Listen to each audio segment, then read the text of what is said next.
Season 7 is finally upon us, and despite contrary belief, the new season is looking like one of the best seasons yet. But that requires one important thing: a damn good build. So here are my top picks for Season 7, and I'll per usual do one best build for each class along with a fun build that I personally want to play. Planners are, per usual, in the description, and we'll start with the shit-smearing Crayon Eater. This Crayon-eating specimen took a few seasons off, bulked the fuck up, and is now going to absolutely dominate.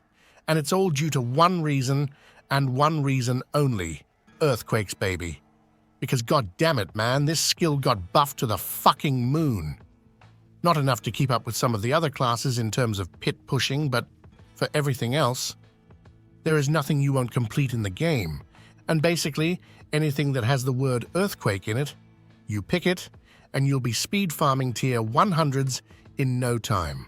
There are a bunch of different ways to play earthquakes, but before we check it out, let's have a word from the people making this video possible. I know my viewers better than anyone. You're a fat, broke, and stressed out boomer. It's just how it is. But it doesn't need to be like that, because Factor 75 offers prepped, top-notch healthy meals that are more affordable than making them yourself. Yummers. They're chef-crafted, non-frozen, and packed with protein and veggies, making your belly satisfied. And with my personal code, you can get 50% off along with free shipping on your first Factor box. All you need to do is click the link in the description or scan the QR code with your phone. You're free to cancel anytime and swap out to try different plans. And better yet, you're supporting me at the same time, allowing me to keep making videos without disappearing every other month. So please, for the love of God, stop going out spending your hard-earned cash on disgusting takeout or unhealthy foods. Get this instead. You, me, and your health will thank you. And in this setup, we're utilizing Leap to spawn earthquakes out of our butthole, both via the Bull Kathos aspect, but also via the Tech Rune, which we can easily trigger via UL. And why I'm picking Leap as the best version of the build is simple. The amount of earthquakes we can spawn with this thing is simply massive. Now, this is not why the build is broken strong, though. It's rather the new aspects introduced in Season 7 and a new Paragon node. For starters, pretty much all the earthquake aspects got buffed, in combination with some new skill tree passives and the Force of Nature legendary node from Season 6 that already doubled our earthquake damage, and this was honestly enough to propel the build into A tier. The final thing that was needed to bring it into S tier was the reworked Executioner's aspect. Ignoring the first part of the aspect, our earthquakes deal increased damage per 100 strength. 15% per 100 strength, in fact. And in Season 7, you can get upwards of 10,000 strength, meaning you get a 1,500% damage boost simply from this aspect alone. And seeing as we were already stacking strength because Barb's strong, this aspect is probably the best aspect in the entire game currently. And when it comes to getting this build online, it's rather simple. You need to get the legendary tempers and the giant strides aspect. You then simply temper leap and brawling cooldown reduction everywhere. Slap on the aspect and you'll leap with 0 cooldown. Easy as that. Nice, huh? Damn right. This also brings me into my top pick for fun build, which is another lovely earthquake build, but this time with Hota. I'll be making a build guide for this one along with Leap Earthquake, all in the same video, as they work identically to one another. The only difference is that you're using Hota instead of Leap in combination with Mantle of Mountain's Fury and make all the earthquakes explode for their full damage. And when earthquakes explode, so do you, you dirty dog. When it comes to spawning earthquakes, this build instead uses the Tam rune in combination with Tech. You then simply need to stack attack speed and spam a shit ton of Hotas, and you're spawning insane amounts of earthquakes and in turn, big hecking damn. Another bonus of this build, in comparison to the Leap version though, is that the AoE of this fucking thing is just disgusting. And of course, pretty damn cool. Here's a heads up though, Unfortunately, right at launch, the chest is indeed bugged and doesn't deal any damage. Nice one, Blizz. So just a heads up. Wait with equipping the chest for a few days after season launch until a hotfix has been released. Alright, that's the shit smearer. Next up, we have one of the emo classes. My personal favorite, the Rogue. This class has been a great choice since the dawn of time, or rather, Season 0. And this season is no exception. First out, we have what I believe to be the strongest Rogue build, here by Efficient Rogue with the Arrow Storm Ultimate build. Not only ultimate in terms of being a strong build, but also ultimate as all the damage comes from the ultimate skill Rain of Arrows. This thing, along with all other ultimates, got a huge buff in Season 7. We can now infinitely scale it via damage to distant enemies. And Rain of Arrows was already a decent build before we could do this, simply making it disgustingly strong now. Now we simply just grab damage to distant enemies everywhere we can and get thousands of multiplicative damage. When it comes to actually being able to spam the skill, that's not really an issue anymore either. For starters, being able to grab extra ultimate skill points in Season 7 allows us to get additional cooldown reduction. We then simply grab ultimate cooldown reduction wherever possible and combine it with preparation. Each time we spend 75 energy, we get a 5-second cooldown. So all we need to do is spend a shit ton of energy and we'll reset the cooldown. And how do we spend enough energy then? Easy peasy. We use Beastfall Boots. You can then just grab whatever core skill you want, spend all of your energy, then you get your energy back from your ultimate, spam the core skill and the rest of your skills again, and repeat. Nice, huh? Now a heads up. This is indeed an endgame build, but it doesn't require a whole lot of work to get it up and running other than a few uniques. Next up, we have my personal favorite all the way since Season 0, the Titty Twister Rogue build, aka the Twisting Blades Poison build. God damn it, man, I love this build so much, and you're able to play it all the way from level 1 to speed running pit 100s, dealing hundreds of billions of mother-hecking DPS. And how this build works is incredibly easy. You simply grab Poison Imbuement. This thing takes your base damage of a skill, or in other words, the percentage you see whenever you hover over a skill to see its damage, and makes it deal extra damage of whatever skill we want to spam, and then that will in turn increase the damage of Poison Imbuement. Easy, huh? Damn right. The rest of the story is the same as with any other poison builds. We pick everything that has the word poison in it, and we will in turn deal additional damage. The only thing you'll then have to do is keep Poison Imbuement up as to make it spammable, which isn't an issue at all if you're following my build guide, and you'll in turn delete everything in the game.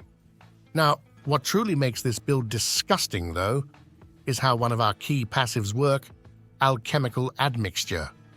This boosts our Poison Imbuement damage depending on our total amount of cold, poison, and shadow damage. So if we stack these stats, we in turn gain a buttload of multiplicative damage.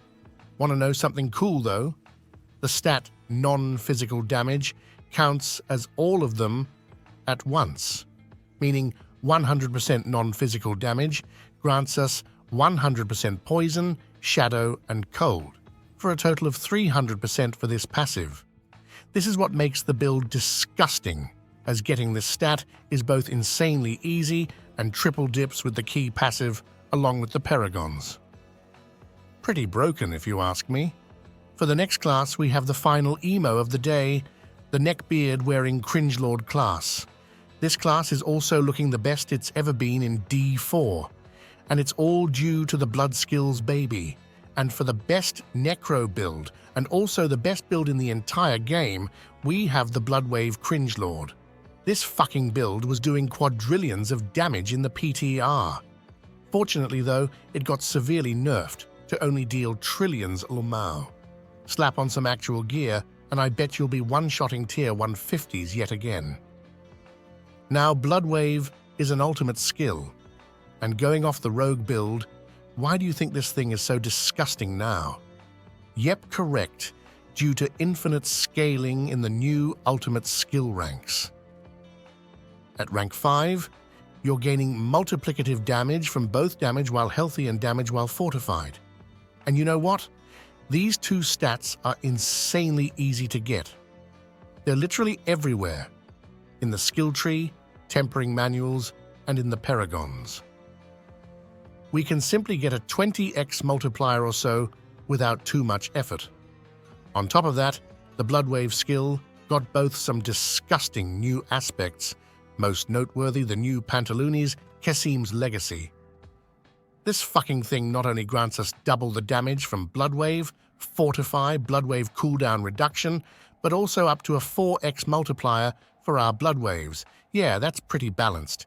Basically an 8x multiplier on a pair of Pantalooni's in combination with the most goated stats imaginable. Combine this with every Bloodwave aspect having an extra 0 in it, the ultimate changes, and a bunch of buffed skill and paragon nodes, and you'll see why you'll be hitting for trillions with this build. When it comes to setting the thing up, it's also easier than ever. For starters, you can of course get a bunch of skill ranks for decreased cooldown and cooldown reduction on the Pantalooni's, but Bloodwave automatically also spawns a buttload of blood orbs with this build, and blood orbs can be combined with the fast blood aspect, instantly resetting your ultimate cooldowns. Personally, I'm insanely excited to play this thing, and it will be my starter build in the endgame. Next up, we have another blood build that I'll be playing this season. I'm calling this thing the Bloody Boner build, because of obvious reasons. We're sending out boner spears, and they're made of blood. And they're all over the goddamn place. The reason this build is back on the menu is mainly due to the Indira's Memory Pantalooni's. It does a few important things for us, where there are two things that are hard carrying the build. First, it increases your blood damage, and secondly, it turns your boner spear into a blood boner spear. And why is this good in the first place? Well shit, son, because by slapping the blood tag on it, we can utilize all of those yummy blood bonuses in the skill tree and paragons. These, in turn, grants us a substantial DPS increase, and will in turn push this build into the highest of pits once your gear is in place. Now, apart from Indira's memory, there is one additional thing that we need to make this build truly great. And this thing did not exist on the PTR in the footage, and that is permanent overpowers. Because it so happens that the Boner Dusters was changed from guaranteeing crits, which is fucking useless as we already got 100% crit chance, to instead allow us to overpower each cast instead. And this, my friends, is absolutely insane. It's especially important since it has a bunch of synergies with the blood paragons and passives, seeing as they require you to overpower to fully take advantage of. And with this, you're able to gather up hundreds of multiplicative damage no problemo. And if that wasn't enough, there are also witch powers utilizing overpower, which we grab for even more damage. Awesome, huh? Yeah. Next up, we have the wood chopping classes, and we're starting off with the hot one, or rather the one that ain't fat as shit, the Cringeborn. Everyone was playing this class in Season 6. Not only was it massively broken, but also massively fun. The former has since been fixed, and all of those lovely bugs we utilized last season are now gone. So what are we playing this season then? Well shit, you're looking at it. The same as last season. If you want to play the best Cringeborn build that is, because that's Quill Volley and nothing really comes close.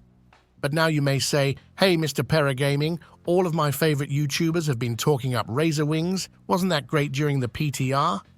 Yeah, but it was only dealing damage due to a bug. I was playing it during the PTR and it sucked ass without it, unfortunately, making it complete trash.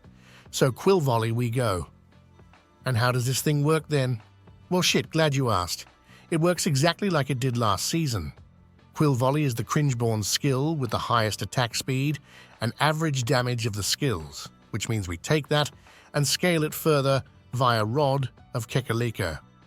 This in turn makes us spend all of our vigor for additional damage.